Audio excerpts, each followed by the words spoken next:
going over that pass.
Perplexes me is there's smaller trees that are still standing.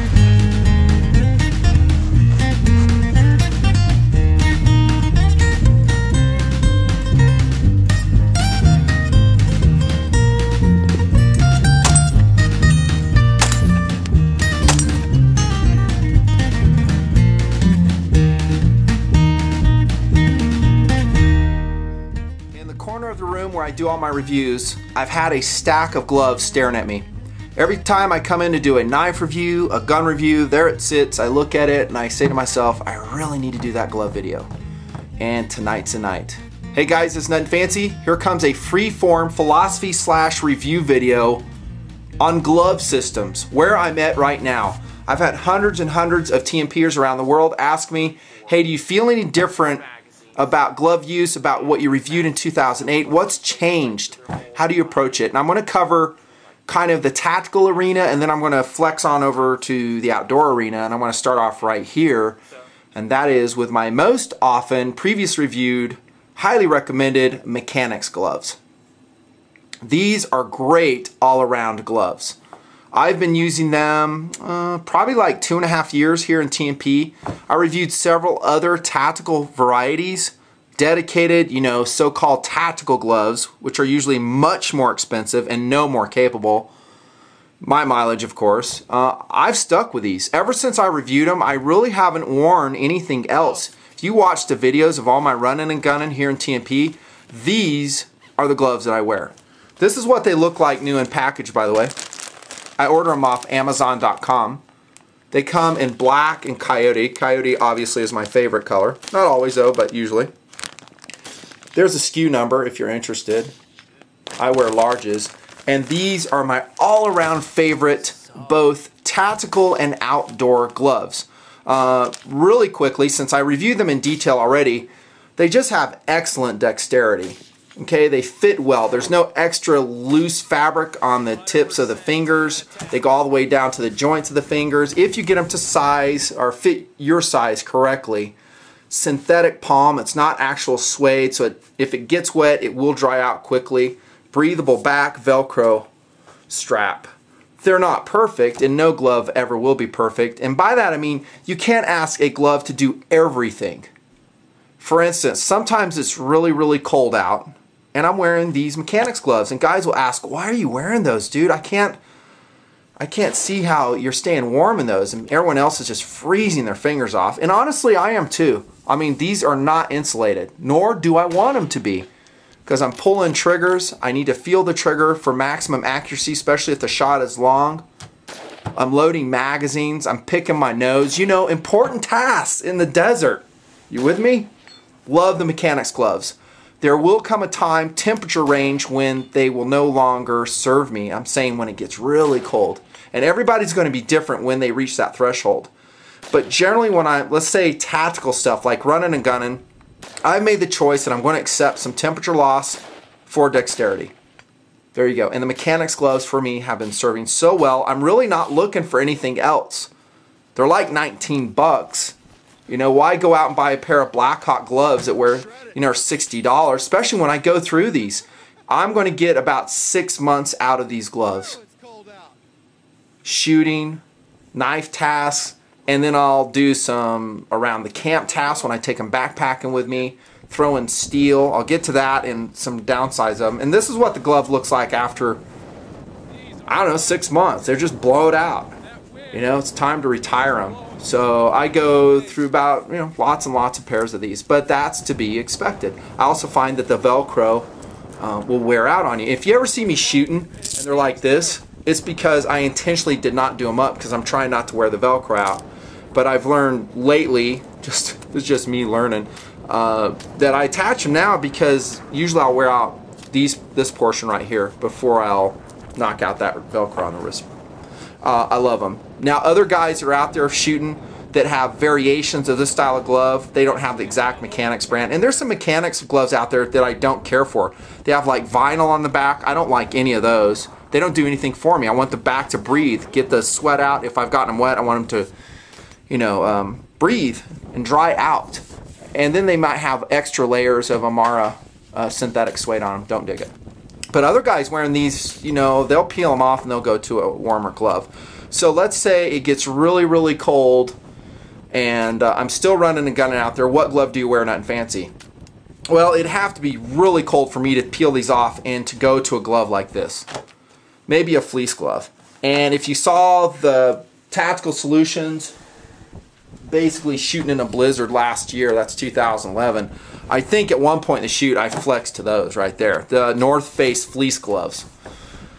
Because now I'm faced with it, yeah, I'm going to lose dexterity shooting with these, but I'm to a point now where I'm going to get, my fingers are going to get so numb and I cannot get them warm, especially if I don't have a warming facility, whether it's maybe it's a little mini stove that we're using in that shoot, the snowblind shoot with Tactical Solutions that Crockett 20 brought, that worked good. If I don't have a way to warm up my hands, I've really got to preserve what I've got. So I'll run these. And that goes for the outdoor arena too. Now, I'm talking about backpacking. Let me talk about that a little bit. Anytime I go backpacking, I'll generally have, again, here comes that word, a system of gloves. Why do you even need gloves? Well, if you do what I'm doing out there, I'm talking like all the woodworking, sometimes wilderness craft, I protect my hands. And I haven't done that before and I've paid a price. And you've seen it on camera here. When I haven't worn gloves, like I'm on a tactical shoot and I don't have my gloves on, get a huge splinter and I rip flesh out and I'm bleeding everywhere. Life, you know, if you're a manual laborer and you're out on the farm day by day and you have really tough skin on your hands and they're basically armored, then you're less prone to that. I'm sporadic in those duties. Sometimes I'll do the projects and I'll just really tear my hands up and they'll toughen up for a while and then I'm back to doing what, you know, I don't know, reviewing on the table, and that doesn't really toughen my hands up. So I have to protect them. That's the main reason why. And you need a broad selection of lightweight glove systems to do it. And fleece always go along for the backpack trip. They're so light, they dry out so well. And in fact, if you watch Glacier Call, Summer Snow, where the air is thin, maybe not those summer backpacking trips, but other ones, I'm wearing these predominantly, even one with hiking poles, because then I don't need to pull a trigger. They're fine. You can see I've melted this by the fire because it was wet and got it too close to the fire as I'm drying it out. These are affordable, by the way. I buy these on sale at REI. You can go to reioutlet.com and buy North Face fleece. Look for Polartec 200 or 300, genuine Polartec to do it, and they're just marvelous. And they prevent your hands from going really, really cold. These gloves, however, I'm talking the fleece ones now, in a backpacking type situation, they're not working gloves. These are more working gloves, so if I'm doing camp tasks or something and I don't want to mess up my fingers, and I actually want to keep my hands clean, there's a lot of reasons for that. One, food preparation. Another one is if you do cut your hands, you don't have all that stuff getting in your cuts. I try to do that. I'm not very good at it. By the time I'm done with a backpacking trip, hands filthy, face filthy, you know how it goes. These aren't working gloves, and actually these are only medium duty working gloves. If you task these too much, just like the Nomex flight gloves that I used to go backpacking, they're going to tear on you, or they're just going to wear out really quickly and you'll end up with this a lot sooner than 6 months. And that's where we get into the next layer of protection, part of the glove system. So this is light to medium duty, more warmth, medium duty perhaps, and then we go to this. Leather gloves. Let me show you the ones I hate first. These are mine. I'll get to those in a second. I've had guys come out with this stuff, this garbage. Save those for working concrete on your ranch. Don't bring those to the out of doors. There's so many things wrong with these. One, they're cotton. They have a pure cotton back. There's no way I can waterproof the entire glove. They have all types of stitches and seams that can fail on you. Of course, same thing could be said for leather, I guess. And they're suede. Hey, those are suede you're wearing right there, Nutnfancy. No, they're not. They're synthetic suede. There's a big difference. These will get wet, but they'll dry out relatively quickly, where these are going to stay wet all camp long. And we had some of our youth bring some of these in the winter lessons camp out that I went on, and taught those guys, you know, how to wood prep, build fire, all that stuff. And one dude had these, and they froze solid on him. I was laughing so hard. And I recommend you leave these at home. They suck. How about those though? The ones that I showed you. Here comes a pair with not too much wear on it. I probably have at any given time about 5 of these in circulation. There's a medium wear pair. Here's one that's showing more wear. And these are Wells Lamont. I got a package. I want to show you new in package. Here we go. I buy these at Costco. You might find them online, and they come in a 3-pack. Premium leather work gloves, and they are excellent. You don't have to buy the 3-pack. Your hardware store will have gloves just like it. What you want to look for is just this leather construction. It's pure leather. It's heavy stitched, and it's just simple. Now, these are not high dexterity gloves. They're not mechanics gloves. These are work gloves. So when I start doing woodwork, I'm splitting wood, I'm making fires, I'm hauling logs, you know, 100 yards back to camp, 200 yards, maybe even a mile sometimes on a snow sled. Again, these are going to wear out. These will work to a point, but I'm going to start shredding them, and I'm going to get sap in them, and they're going to get wet. And then my insulation properties are gone on these gloves. So it's better for me to take these off, put these on for working. When I'm done working, these come back on. Again, we get to the systems approach, which I talk on everything here in the Nutnfancy project. Gloves are no different. By the way, speaking of warmth, I wouldn't go with 200 weight fleece when it's really cold. This is 200 fleece right here, and it's good, but there's a world of difference between the two weights. 300, 200 fleece, go with those ones. All kinds of makes. You don't have to go through the North Face. There's all kinds. You just want to look for genuine Polartec, and there's some other options too. Back to the work gloves though. When the work gets heavy, I'll do this. Wear those. And by the way, they have saved my finger. I try to be safe up there. I made mistakes in the past. Like I remember it was a Cold Steel Recon Scout splitting wood, and I set it in the log. Here, I'll roll in the picture. I've shown you this picture before, and I almost cut the tip of my finger off because I wasn't paying attention to what was going on. The gloves saved my finger. I keep my knives freaking razor sharp. You guys know that, and it sliced right through there. Does this one have a cut? No, it doesn't. But it was like right on the tip of the index finger, and it saved my finger. Had the glove not been on there, I probably would have lost some flesh. I mean, like a chunk of it. So we all try to be safe. Sometimes we make mistakes up there and we're tired and fatigued. Wear your work gloves. They rock. Here's another pair. I call these my Luftwaffe gloves because they're white. They remind me of like a Stuka pilot. They're funny. And I just don't take these gloves and run with them. They're going to get waterproofed. And again, those cloth suede ones I showed you suck. You can't waterproof them. All these are waterproofed regularly by me. In fact, if they don't wear a good waterproofing, they're going to get re-waterproofed. You can tell these are waterproof. Look at it. See the sheen? And what I use for my waterproofing, I have forever, Snow Seal. Old school Snow Seal, man. It's been around forever.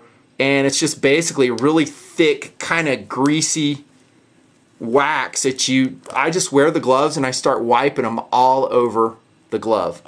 And then I'll push them into the, the seam holes, and it's going to look like they're covered in lard. I don't want to have lumps, but I'm pushing them here and pushing them into the tip, everywhere around there. And then I put them in front of a heater vent, and I let them sit there overnight in a paper bag, because they're going to be messy, guys. Even after they dry, they're going to be messy. And there the gloves will sit until I need them. And then when it's time for me to go on an outing, I have a pair of waterproof gloves. Does it make a difference in the out of doors? Nutnfancy. I say absolutely it does make a difference. In other words, I take a pair of gloves that aren't waterproof versus some that are. immediately the plain leather gets soaked, my hands are getting cold, and waterproof gloves will provide some measure of thermal protection. And again, guys, I'm kind of talking in my high alpine environments where I go, generally wintertime. I'll take these summertime too, though, and keep them waterproofed. Waterproofing I don't recommend, I don't use, is this crap right here. Comes in all types of forms, but it's basically a silicone. This is a brush-on silicone. There are places where this will be okay, but not in hard use work gloves. It doesn't work. Again, the spray-on stuff, no. Garbage. Garbage. So that's the work gloves. Those are my favorite. The Wells Lamont, at least, you know, right now, snapshot in time. Let me show you another thermal option for you. I talked about, I'll call those midweight. These are lightweight fleece gloves to me. And then I have some other options that I've used through the years, and I actually like them. They provide higher dexterity. They're basically biking gloves. These ones here are, I think, Novara, and that's by REI. And they have a light thermal layer in them. They'll vary the styles. It's not just REI making them. All types of manufacturers make these. And notice the pre-curved fingers, the synthetic palms, the traction dots. They have a fleece nose wiper, which comes in handy. Synthetic back, which breathes and really conforms to the hand. Great dexterity in these. They are not, however, very warm, and they're not a work glove. If you start doing woodwork with these, you're going to shred the seams. In my experience, they're not going to last long. They're just going to get pitched. You want to throw on your leather then. But they are a good option. You might want to try those. And actually, in a shooting, going back to the tactical POU, if you shoot with these are actually a better option than the fleece because you will have more dexterity. I need to remember to bring these. I don't know why I haven't. Can't remember everything. And then I'm going to say a heavyweight warmth option comes along when I'm deep into the backcountry. I will say that as time has gone by, sometimes my hands really get cold. I mean, I cannot get them warm without a fire. And if you don't have a fire going already, that can actually be a very, very serious thing. You know, Jack London to build a fire. You know how that story ended. Kind of like that. So again, going back to the concept I threw out early on, I have some finger warmth. I'm in the mountains. I've done my work. My hands are getting cold. Maybe I'm wearing these, the leather gloves. I bring a pair of ski gloves with me. Gore-Tex high-quality ski gloves. I bought these at REI too years ago. These are Combees, and they're fat. And they have lots of dead air space in them. They have a Gore-Tex liner in them. They're ski gloves. They're not working gloves. Horrible dexterity. They don't fit that well, but my fingers will get warm in them. Some guys, and a lot of TMPers have said this too, and they are absolutely correct. Mittens are the way to go. Is you get that mitten and your fingers get it next to each other, and your fingers are going to warm up quickest with a mitten option. I think that's an excellent way to go. The reason I usually go with this is because I do have a little bit more dexterity, and they're generally lightweight than a mitten option. I do have some mittens, and I forgot to show them to you though. Keep your hands warm. There you go. What else did I miss? I think I covered it all. Glove systems in the Nutnfancy project. It is a system, different gloves for different purposes. All the ones I'm showing you, I would say pretty much all of them are pretty affordable. None are really expensive. They're all extremely capable if you use them appropriately. Keep your hands going. Keep your systems going. This is Nutnfancy.